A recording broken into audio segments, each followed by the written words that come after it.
उदय में आता है, अंदर बदल जाता है। संदर्भ संक्रमण में उदय में आता है, लेकिन वो अनंतानवंदी रूप में नहीं आता है। अब जो अप्रत्याख्याना वर्ण के रूप में आएगा तो उसका फल जो है वो तो हो ही रहा असंयम उसके, तो वो तो आ करके और असंयम का फल दे के वो खिर गया, तो अंदर सत्ता में से तो कम हो गया ना, और आगामी में अनंतानवंदी का बंध हुआ नहीं। अब ऐसे कसाय में नक्की है ना कि जे अप्रत्याख्याना वर्ण रूप आएगा, फिर हम देश संयमी के लेंगे तो उसके क्षयोपसम होगा तारत्य, तो वो प्रत्याख्याना वर्ण के उदय में आएगा। तो और मुनियों के लेंगे तो वो संजुलन के रूप में आएगा। ऐसे ऐसे आकर के वो खत्म होता रहता है। अब मिथ्यात्व में भी, तो मिथ्यात्व में भी वो हल्का होके आता है, इसलिए उस बिल्कुल यदि नहीं आता होता हुआ तो उसमें चल मचल और अगाड़ दोष क्यों उत्पन्न होते हैं। माने वो मिथ्यात्व ऐसे रूप में आता है कि सम्यक्त्व का नाश नहीं करे और चल मचल अगाड़ दोष हो जाए और वो खिर जाए, और लेकिन चूंकि वो मिथ्यात्व रूप नहीं हुआ तो आगामी कर्म का बंध नहीं होता है। अब चल मचल अगाड़ दोषों का जो उदाहरण दिया है तत्वासूत्र वगैरह में, टोटल मुझे ने तो लिखा है कि सद स्थूल है, केवल ज्ञान गम्य है वो वास्तव में, क्योंकि जो उदाहरण देते हैं वो तो महास्थूल दिखते हैं, पासनाथ मेरी रक्षा करेंगे, शांतिनाथ शांति करेंगे, ये तो महामिथ्यात्व की बातें हैं। ऐसा विकल्प तो उसके हो ही नहीं सकता है।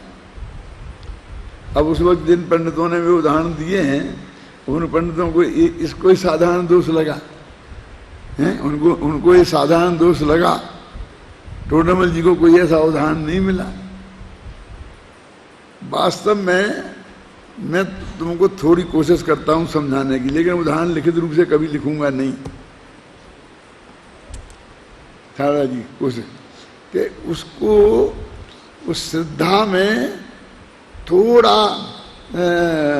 वो संशय जैसी स्थिति बन जाती है, क्योंकि जो मैंने अभी आत्मा देखा था वो सचमुच था कि सपना तो नहीं था।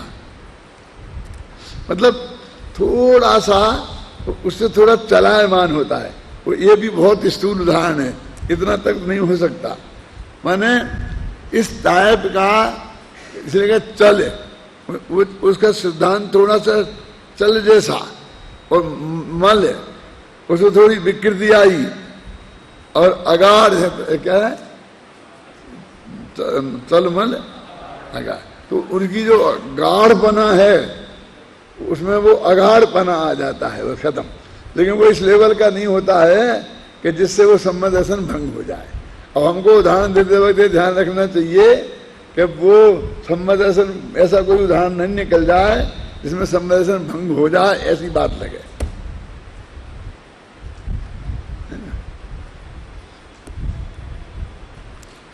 अंदाजा लगा कुछ जो मैंने बात बताई कि चल मल और अगाढ़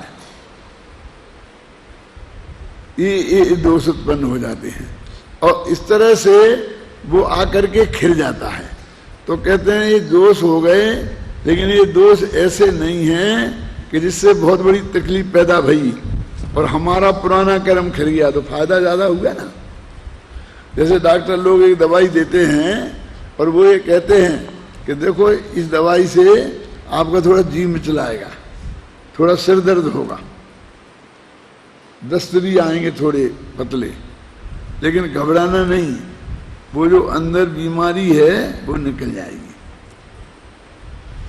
जो बीमारी तुमको भयंकर सिर दर्द के रूप में आने वाली थी, जो तुम्हें बहुत चक्कर आने वाला था, जिससे तुम बेहोश हो जाओ ऐसी पोजीशन होने वाली थी, और जो तुम्हारे लिए ऐसा होने वाला था कि एकदम भयंकर दस्त लग जाए और सारा मरने की पोजीशन आ जाए, तो उतनी नहीं होगी, लेकिन थोड़ी कम होगी, और लेकिन वो विकृति निकल जाएगी।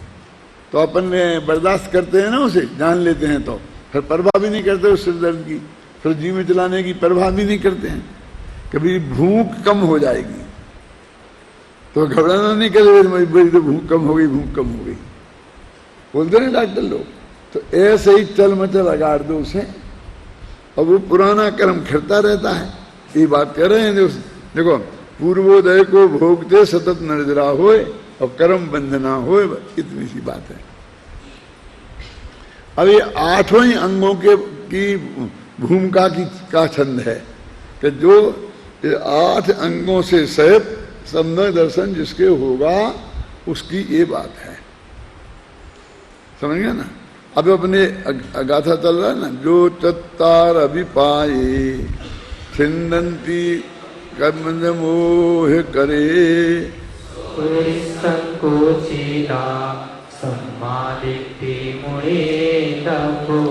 अब निसंक अंग में क्या कह रहे, कर्म बंध मोह करे।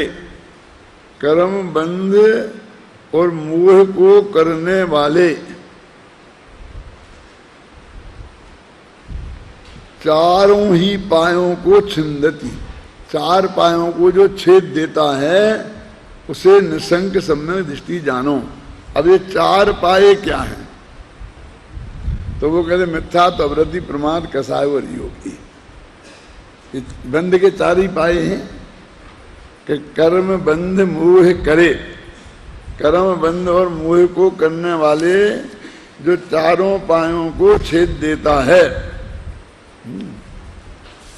अभी मैं बताऊंगा आपको कि यहाँ मोह शब्द का अर्थ है क्या है। देखो तात्पर्य यह है कि आत्मख्याति में मोह का अर्थ शंका किया है, आप समझे ना। माने ये दर्शन मोह संबंधी बात है, लिखा है देखो, दर्शन मोह संबंधी। कर्म बंध मोह करे, कर्म बंध की शंका करने वाला। चारों पाए, इन चारों पायों से कर्म बंध होता है, इन चारों पायों को वो छेद देता है। अब बात कहते भी चौथे गुणस्थान में आया सम्यक दृष्टि हुआ तो अवृत्ति कैसे छिद गई, समझिए ना। अब इस पे अपनी आगे चर्चा, इसमें प्रश्नोत्तर हैं इस गाथा की, अभी जो पढ़ेंगे अपन अनुशीलन, इसमें सब प्रश्नोत्तर हैं और उनकी चर्चा अपन इसमें करेंगे। तो एकदम नई बात आई ना। देखो जहां जहां सम्यक दृष्टि के निशांकित अंग का वर्णन है, तो सुमंत भद्र ने तो क्या लिख दिया, आता सतगुण में, पुरुषासिद्ध उपाय में, सतगुण सबकाचार में, सब में अलग अलग सब लिखे हुए हैं। देखो आपके इसमें लिखे हैं, घबराओ मत, पेज नंबर 318 निकालो। क्या देख लिया, आचार्य अमृतचंद्र कृत पुरुषासिद्धि उपाय में सर्वज्ञ कथित अनेकांतात्मक वस्तु स्वरूप में यह सत्य या असत्य ऐसी शंका नहीं करने को निशांकित अंग कहा है। आचार्य समंत भद्र ने रत्नकर्ण सबकाचार में तत्व तो यही है, ऐसा ही है, अन्य प्रकार नहीं, सन्मार्ग में संशय रहित तलवार की धार के समान अकंप रुचि को निशंकित अंग कहा है। किंतु यहाँ सप्त भय रहित कर्म बंध करने वाले चारों पादों के अभाव को निशंकित अंग कहा जा रहा है।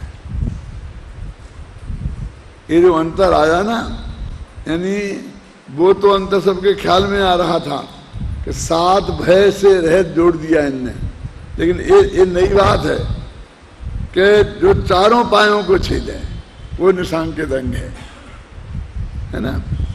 उत्तर, पुरुषासिद्धि उपाय और रत्नगण सबकाचार श्रावक धर्म का स्वरूप बताने वाले चरणानी योग के ग्रंथ हैं और यह समय सार परम अध्यात्म का प्रतिपादक दिव्यानी योग का ग्रंथ है।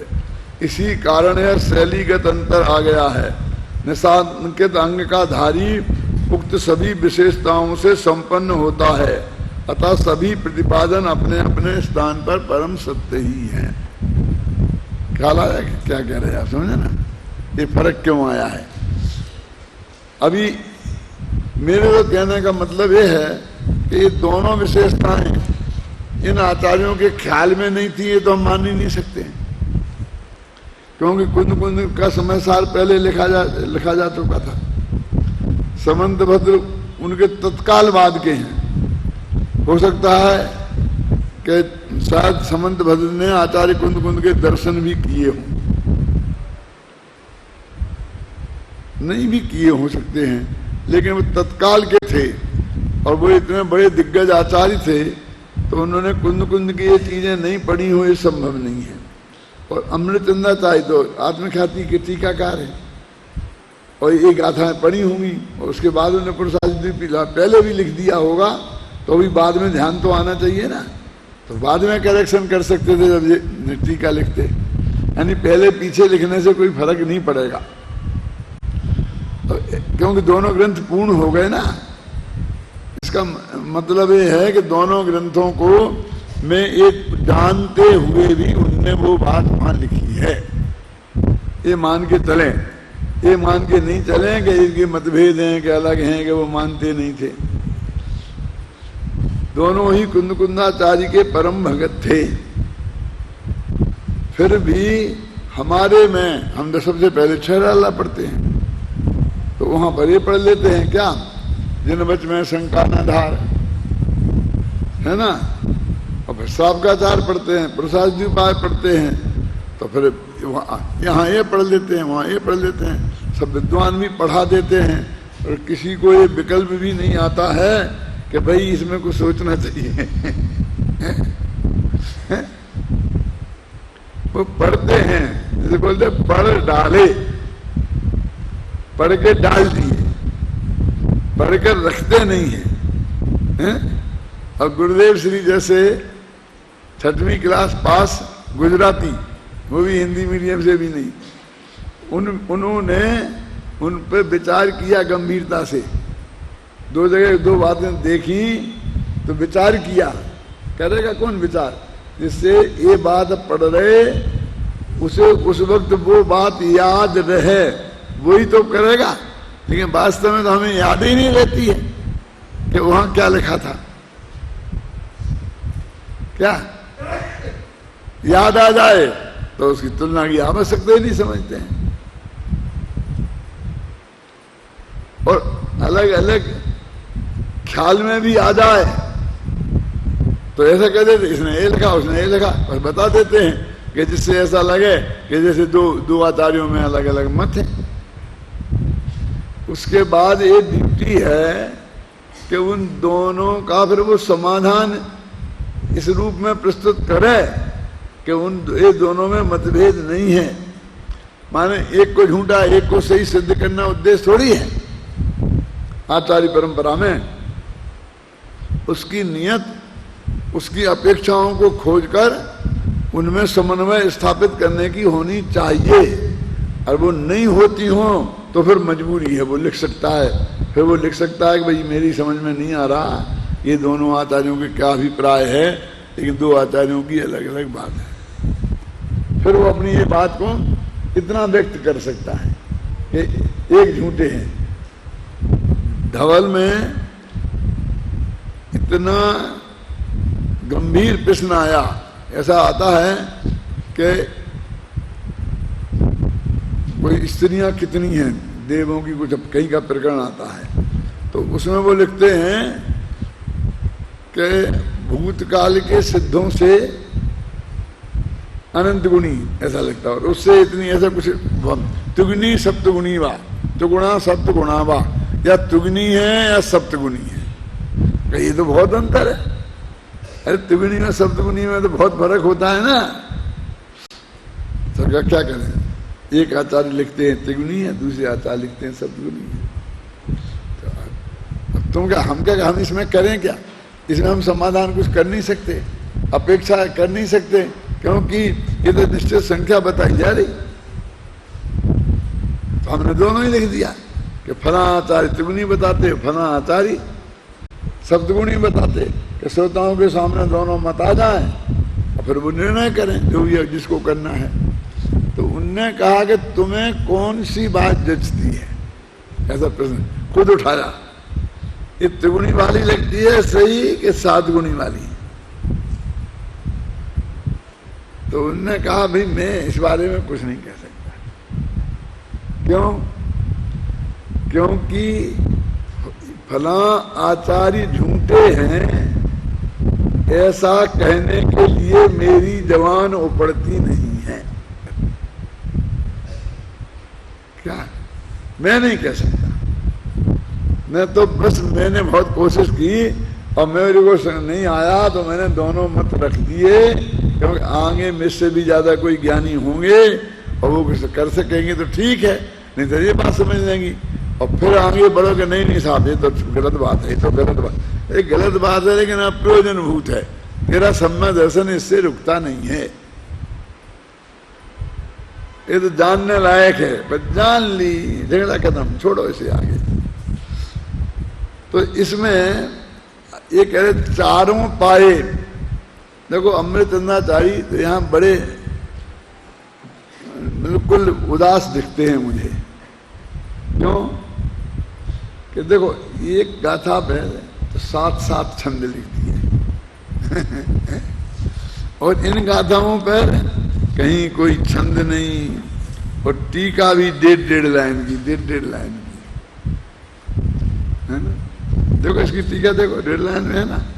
यतो ही सम्यक दृष्टि संकोत्कीर्ण ज्ञायक भावमयत्वेन कर्म बंध शंका कर मिथ्यात्वादि भावा भावात निशंका ततो अस शंका कृतो बंधम नास्ति किंतु निर्जयी व्यवस्था। अब इतनी इतने टीका लिखी तो हमने क्या गलती करी, इतने से दोहा में उसका भाव लिख दिया। मैंने गाथा के अर्थ को समानो संस्कृत में उन्होंने जैसे लिखा ना इतने में दोहरा दिया है, वो खत्म। पर ऐसे सभी का देखो 8 अंगों में क्या 2 लाइन की टीका है, इससे ज्यादा नहीं है और कोई छंद नहीं है।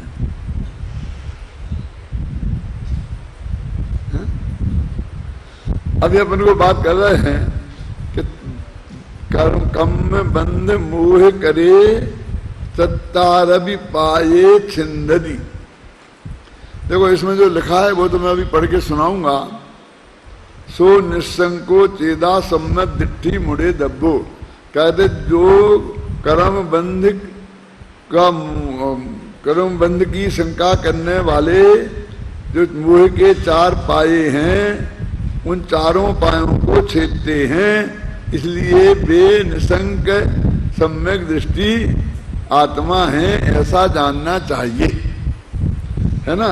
जो कर्म बंधन मोह करता 4 पाए छेदते वे आत्मा निसंक सम्यक दृष्टि हैं यह जानना। आ गया ना क्लियर? वो तो बता दिया अमृतन, तो 1.5 लाइन में वही बात लिख देते हैं। अब पहली बात जो मैं कहता हूं कि अवरति कहां गई उनकी, नहीं गई ना। अब मेरा कहना ये है कि ये अनंतानुबंधी गई तो अनंतानुबंधी संबंधी अवरति भी गई। आगे के जो पाए हैं ना कौन कौन, मिथ्यात अवरति कसाय और योग, तो कहते अनंतानुबंधी कसाय भी गई और अनंतानुबंधी से संबंधित वो तीव्र योग होता है वो भी गया। तो चारों ही पाए गए हैं ना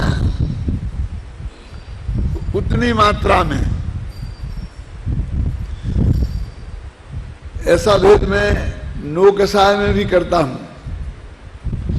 जैसे अपन कहते हैं अनंतानुबंधी क्रोध, अनंतानुबंधी मान, अनंतानुबंधी माया, लोभ, वैसे अपन 4 के 16 भेद कर दिए ना। तो नो कसाय में भी ऐसे भेद करो। अनंतानुबंधी शोक, अप्रत्याख्यानावरण शोक, प्रत्याख्यानावरण शोक और संजुलन शोक। क्यों कि एक मिथ्या दृष्टि को पुत्र का भी योग होता है, समझ लो, शिष्य का भी योग होता है। मिथ्या दृष्टि भी तो गुरु हो सकता है ना, और उसका शिष्य भी मर सकता है। और एक सम्य दृष्टि के शिष्य का भी योग होता है, फिर एक अनुवृत्ति के शिष्य का भी योग होता है, और एक महावृत्ति के शिष्य का भी योग होता है। तो दोनों को सुख, चारों को सुख होगा ना, लेकिन सुख एक सा होगा क्या? मिथ्या दृष्टि को अनंतानुबंधी सुख होगा, सम्यक दृष्टि को अप्रत्यक्षाना वर्ण संबंधी सुख होगा, अनुवृत्ति को प्रत्यक्षाना वर्ण संबंधी सुख होगा, और मुनिराजों को संतुलन संबंधी सुख होगा। ऐसे इनमें भी चार चार भेद करो। अब कसाएं कितनी हो गई? अभी 25 हुई थी ना, 16 तो ये गिन ली थी, और 9 कसाएं। अब 9 के 4 9 चौको 36, 36 और 16 52 हो जाएंगे ना? कितनी? 36 और 16, ठीक कह रहा हूं कि नहीं? 42 52 हो गई ना? 52 कसाएं हो गई। धवल वगैरह में ऐसा लिखा है कि कसाय असंख्य प्रकार की होती है, एक समुपत्तिक कसाय ऐसे लिखा है। ऐसे ही भेद होते हैं और उनमें मात्राएं वो पड़ती हैं। और वहां भी ये लिखा है कि ये जो संयम पलता है ना महावृत का, ये सब तीव्र कसाय में पलता है। ये तो मैंने यहाँ बताई था आपको, संतुलन कसाय तीव्र रहती है, क्योंकि वो इतनी कठिन लाइफ है कि जरा भी कसाय की शिथिलता आए तो वो नहीं पल सकती। जैसे कि अपन मान लीजिए प्रवचन कर रहे हो कि रोजाना निभाओ, जब समय पर आ जाएं तो बराबर हम प्रवचन करेंगे ही, अथवा रोजाना बराबर हम 6:30 बजे आकर के सुबह प्रवचन सुनेंगे ही। तो एक हम संकल्प कर लेते हैं, 3 दिन चलता है, फिर चौथे दिन थोड़ा ठंडा पड़ जाता है, क्या फिर धीरे धीरे थोड़े लेट आने लगते हैं, फिर आना ही बंद हो जाता है। प्रवचन करने वालों का भी ऐसा हो जाता ना। तो वो कसाई की मंदता में होता है वो शिथिलता, उसके प्रति दृढ़ संकल्प लिया और उसके प्रति वो तीव्रता रहे अपने भाव में, वो शुभ भाव रूप होती है ना, तभी वो पलेगा। कोई भी चीज, सुबह 5 बजे घूमने जाना है तो ये नियम ऐसा नहीं पल सकता। सुबह तुम रोजाना साल भर 5 बजे उठ के चले जाते हो तो उसके प्रति तुम बहुत दृढ़ संकल्पित होते हो, क्या जाना ही है, सिर दर्द है तो भी जाना ही है। परिस्थितियां तो होती रहती है रोज ही ना, किसी के कम किसी के ज्यादा। यहाँ अपनी सभा के एक श्रोता थे, उनका नाम श्री राम जी था, और वो अपने 80 वर्ष 85 वर्ष तक के रोजाना की पक्के श्रोता थे, और वो रोजाना भजन गाते थे, और बहुत अच्छा आध्यात्मिक भजन गाते थे वो, बहुत, और नया नया रोजाना बहुत बढ़िया बढ़िया भजन गाते थे। उनके पास बहुत भजनों का भंडार था, और वो सुबह 5 बजे घूमने जाते थे, चाहे सर्दी हो, चाहे गर्मी हो, चाहे बरसात हो रही हो, चाहे ओले पड़ रहे हो, तो भी वो अपने सारे कपड़े वपड़े पहन के, छतरी लगा कर, वो पूरे कपड़े भी पहन लेंगे और छतरी लगा करके, और वो घूमने जाएंगे।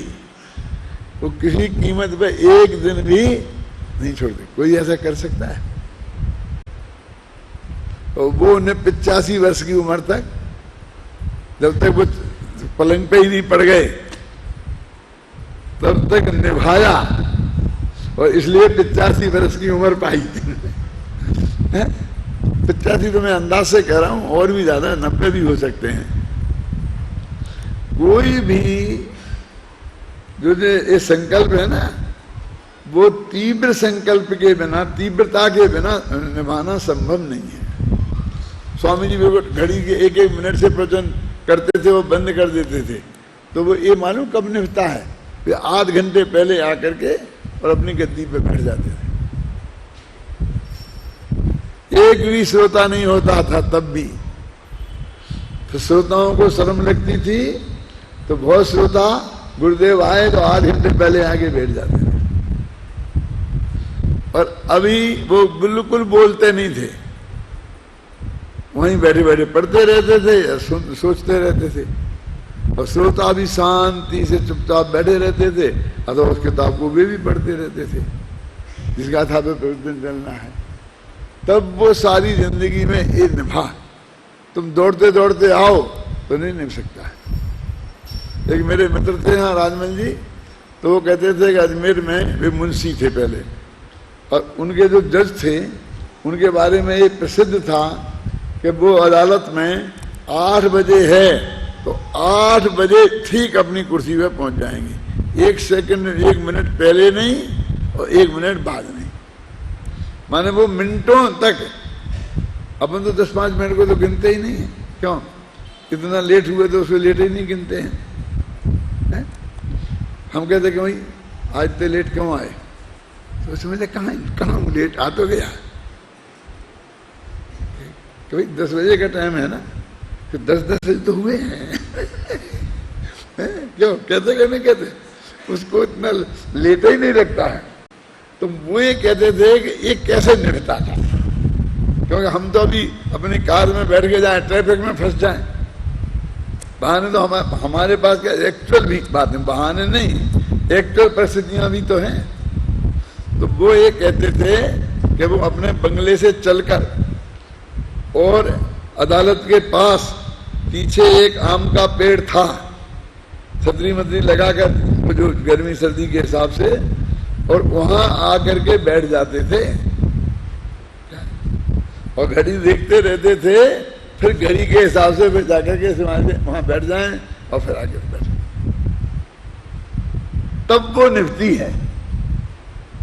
देखे मैं घर बैठा रहूं तो घर से 5 मिनट लगते हैं अदालत के जाने के, और फिर मैं समय पे पहुंच जाऊंगा, ना लेट होऊंगा ना पहले पहुंचूंगा, तो संभव नहीं है।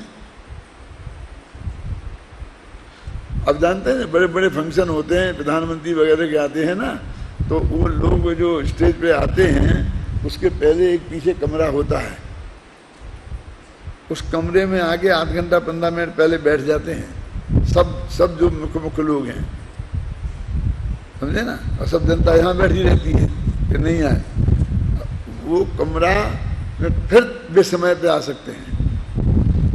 मैं तो एक जगह ये देखा, मैं गया था हरियाणा में, तो वहाँ पर स्टेज पे हम सब लोग बैठे थे, तो मुझे बीच में पेशाब जाने का भाव आया, तो मैंने वो था भजन लाल मुख्यमंत्री, जब वो भी था बैठा था, तो मैंने कहा भाई मुझे तो बाथरूम जाना है, तो मैं तो उन मुख्य अतिथियों में था ना, तो जब मैंने कहा तो एकदम पुलिस वाले आए और पुलिस वाले मेरे पीछे ले गए, तो वहाँ उन्होंने टेम्परेरी बाथरूम बनाया था। वो सभा जंगल में हो रही थी, लेकिन वहाँ पीछे पक्का बाथरूम, जैसे घर में होता है ना जी आपका, बैठ करके जो बुढ़े लोग बैठ करके लेटने बैठने जा सकते हैं, जैसे घुटने के दर्द वाले, ऐसा लेटरिन बाथरूम बनाए थे। ऊपर दीवारें तो उसी की थी, काय की, ये क्या लगाते, कपड़े की दीवारें तो कपड़े की थी, लेकिन वो जो था ना बाथरूम के में होते हैं अंदर लेटेस्ट, वो सब बना दीजिए, यहाँ काय को इस जंगल में बनाया। तो उन्होंने कहा ऐसे आप जैसे लोगों को, मुख्यमंत्री को पेशाब लगे तो क्या जंगल में पेशाब करने जाएंगे 1 घंटे के लिए, क्या? एक भी आए थे ना आपके पवन बिरद, जो मानो इनकम टैक्स के कमिश्नर हैं, वो बताते थे कि कलेक्टर थे और एकदम मोरारजी देसाई प्रधानमंत्री थे, तो वे आए उनके यहाँ, तो सब उनका मेनू वगैरह सब आया था पहले से। खैर वो जो आया था तो वो आया था, लेकिन जिस गाय का वे दूध पीते थे वो गाय भी प्लेन में उनके साथ आई थी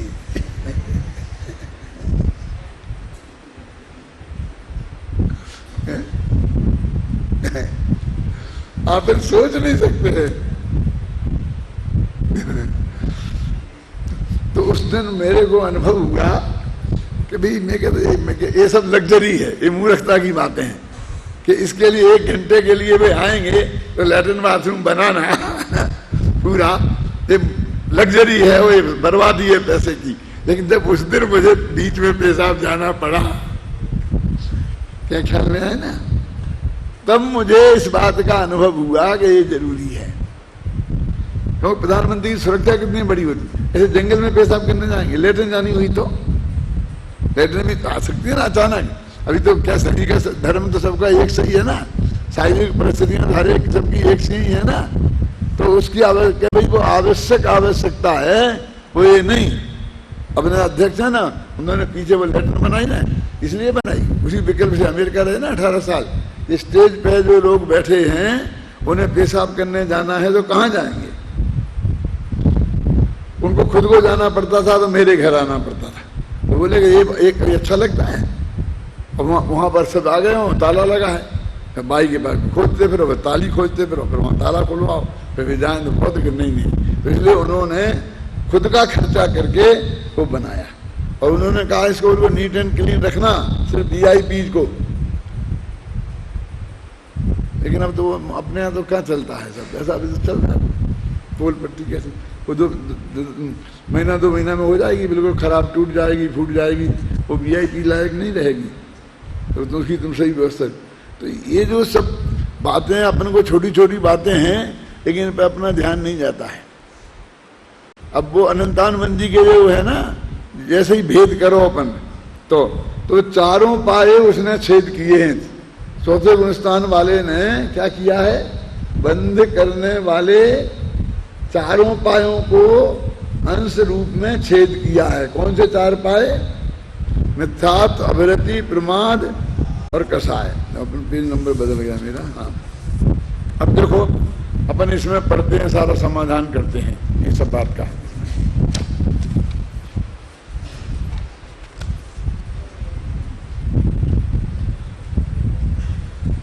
पेज में एक गाथा निकालो, 229 पेज पे गाथा है ना, और ये पेज नंबर 315।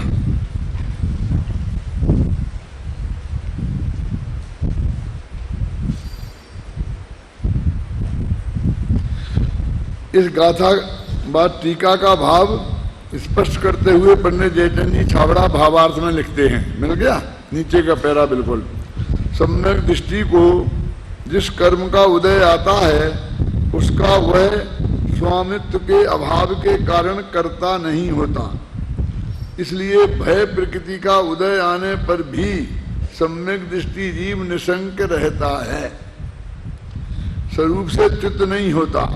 ऐसा होने से उसे शंकाकृत बंध नहीं होता, कर्म रस देकर खिर जाते हैं। ये तो इनका अर्थ है। अब देखो आचार्य जयसेन भी तात्पर्य वृत्ति में इसी प्रकार का भाव व्यक्त करते हैं। वे 4 पादों के नाम भी गिना देते हैं जो इस प्रकार है: मिथ्यात्व, अभिरति, कसाय और योग। देखो ये जयसेन ने किया। अब यहाँ ध्यान देने योग्य बात यह है कि गाथा में कर्म बंध मोह करे पद है, जिसका अर्थ आत्मख्याति में कर्म बंध शंका कर मिथ्यात्वादि भाव लिखा है। तात्पर्य यह है कि आत्मख्याति में मोह का अर्थ शंका किया है, जो निशंकित अंग का प्रकरण होने से उचित ही है। तो ऊपर तो मोह लिखा और फिर नीचे शंका अर्थ कर रहे। अपन को वहां भ्रम हो गया था ना कि कांक्षा क्यों आ रहा है। अब कांक्षा का अर्थ वहां शंका है। अब क्या करें? तो आचार्य तो यही बताएंगे ना कि उसका अर्थ यहाँ पर ये है, वो निशंकित अंग की सीमा में रहेगा। इस बात का रहस्य स्वामी जी इस प्रकार स्पष्ट करते हैं। ये बता रहा हूं, 6वीं क्लास वाले आदमी ने कितनी गहराई से समय सार पढ़ा था। छाबड़ा जी मिल गया। मैं कर्म से बंधा हूं ऐसा मानना ही संदेह या शंका नामक दोष है। अब वो तो अपन तो क्या कहते हैं कि अपन को शंका हो कि भाई ये सच्ची है कि झूठी है, कैसे कैसे अर्थ कर दे। वे कहते हैं मैं कर्म से बंधा हूं, इसका नाम ही शंका और संदेह है। अब बोलो ये अलग स्पष्ट अर्थ है ना। तो कहते तुम्हारी डिक्शनरी यहाँ काम नहीं आएगी।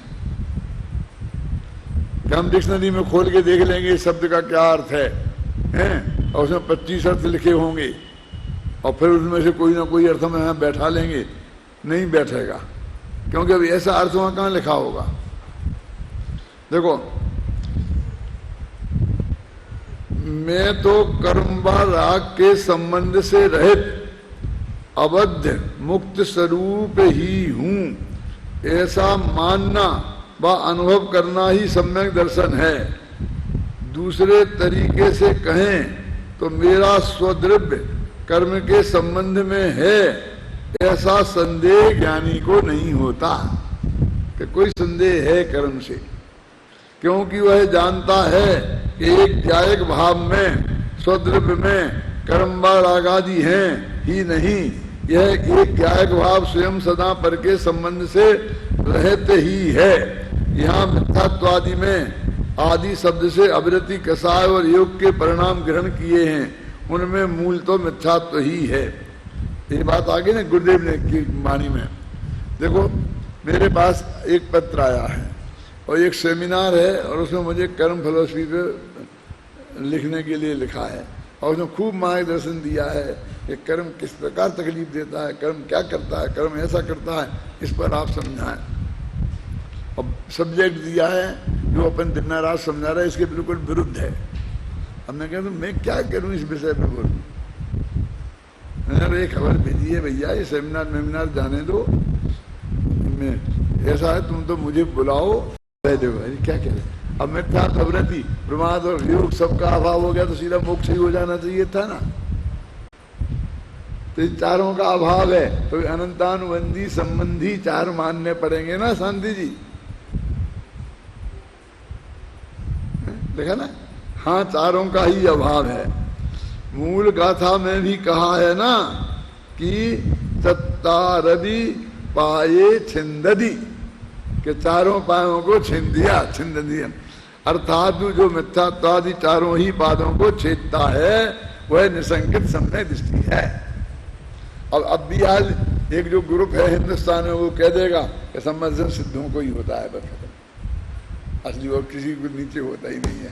वो तो साथ में जो कहते हैं ना वो ऐसा ही तो है, समझ में आ रहा ना। तो तुम 5 साल पढ़ोगे नहीं, बहराई समय साथ नहीं पढ़ोगे, समझे ना तुम, तो तुम लोगों को फिर ऐसे ही चक्कर में पढ़ोगे सब जगह, उसका गहरा मरम नहीं समझ पाओगे। और देखो हमने बुद्धि पूर्वक वहाँ निर्जराधिकार चल रहा था टीवी पर, तो हमने शुरू किया है। क्यों किया है? क्योंकि तुम लोगों को यहाँ शांति जी पढ़ाएंगे जीवाधिकार, और यहाँ तुमको रोजाना आध घंटा हम पढ़ाएंगे यदि तुम पढ़ोगे टीवी पे आकर के। तो बोला है ना वो तो हमने सब, समझे ना। और वो तुमको डबल आएगा, सारी अपेक्षाएं मिलेंगी तो तुम्हारा विषय बहुत स्पष्ट होगा। फिर तो अगली साल कर्ता कर्म में आ जाएंगे तो कर्ता कर्म अधिकार पढ़ेंगे, फाइनल वाले तो चले जाएंगे, लेकिन दूसरे आगे तो कर्ता कर्म अधिकार वहाँ टीवी पे चलेगा जब तक। तो सब तुम लोगों को लाभ हो इसलिए ये बदला है। फिर सारे देश वालों से कहा कि तुम भी ऐसा करो, ऐसा करके देखो, लेकिन असलियत में तुम लोगों के लिए बदला है। और फिर भी तुम लोग नहीं आओ यदि, क्यों? तो ये कितनी गलत बात है, तुम सोचना। और तुम अभी जो देखते हो रोजाना सुबह निकलता है विषय, तो वो विषय आपको ऐसा लगता है कि उपेक्षा करने लायक है? कैसा महसूस अंदर से महसूस करो तुम। मैं स्वयं सुनता हूँ, मैंने बोला है भाई साहब, मैंने जो पढ़ा है, मैंने लिखा है, और मैं सुनता हूँ यदि 2 मिनट लेट मेरे यहाँ नहीं आए, बंद हो जाए ना, तो मैं राजेंद्र की खटिया खड़ी करता हूँ फोन लगा कर उसी वक्त बुला करके कि मेरे यहाँ बंद क्यों है, समझे ना। और मैं अपना टीवी पे चला करके भी चालू करता हूँ और तुम्हारा भी चालू रखता हूँ, लेकिन मैं तो उस वक्त मालिश करा रहा होता हूँ ना, ये तुम्हें यहाँ देखने नहीं आ पाता हूँ यहाँ पर, नहीं तो मैं यहीं आ जाऊँ। मतलब यदि तुम्हें समय सार का मर्म समझना है तो इसके प्रति थोड़ी कसायत तीव्र रखनी होगी, समझे ना। मैं बंदे कसाय का उपदेश नहीं दे रहा हूँ, हालांकि समय हो गया है, फिर भी अपने पढ़ रहे हैं ना। कहाँ पढ़ रहे थे? यहाँ चारों ही प्रत्ययों का जो अभाव कहा है सो वह अभाव द्रव्य है या पर्याय में है। अभी कल पढ़ेंगे, अपन ने इतना ये पढ़ लिया था ना, ये चारों पायों का अभाव है, मूल गाथा में कहा है ना, है ना। और चारों पायों को छेदता है निसंकेत संबंधी। उसमें विशेषता यह है कि एक ज्ञायक भाव महत्व की दृष्टि से में राग का संबंध है और कर्म का संबंध है, ऐसी शंका करने वाले मिथ्या भाव का ही अभाव है कि मेरे राग से और कर्म से मेरा कोई संबंध है, इसका ही नाम शंका है। वो कह रहे थे इसका ही नाम, इस शंका से जो अविरति है, इस शंका से जो कषाय है, इस शंका से जो योग है, वो सब संबंध स्त्री के छूट गए हैं। फिर आगे अपने इस प्रश्नोत्तर पूरा पढ़ेंगे, तुम भी घर पे पढ़ के आना, इतना तो पढ़ सकते हो ना, इतना तो समय मिल जाएगा ना, एक दफे के 3 दफे, इसलिए कि याद रहे भविष्य में, समझे ना। और हमें पढ़ के गंभीरता से ख्याल में आएगी बात तो ये याद रहेगी, और जब भी कोई चर्चा करेगा तो आप निश्चिंत होकर के जवाब दे सकते।